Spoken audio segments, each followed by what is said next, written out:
لا والله حبايب قلبي، هسه حاليا الساعة بالسبعة الصبح. فيعني شلون ما تقولون اعتصرت بوله. اريد اشوفكم البرد بالنجف. يعني حصر عليك اطق لك بوله بهالبرد.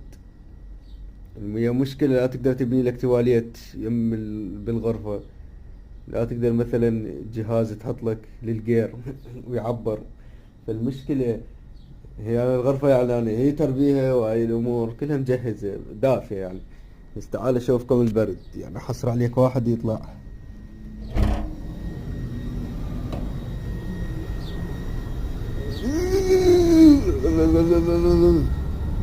أرض.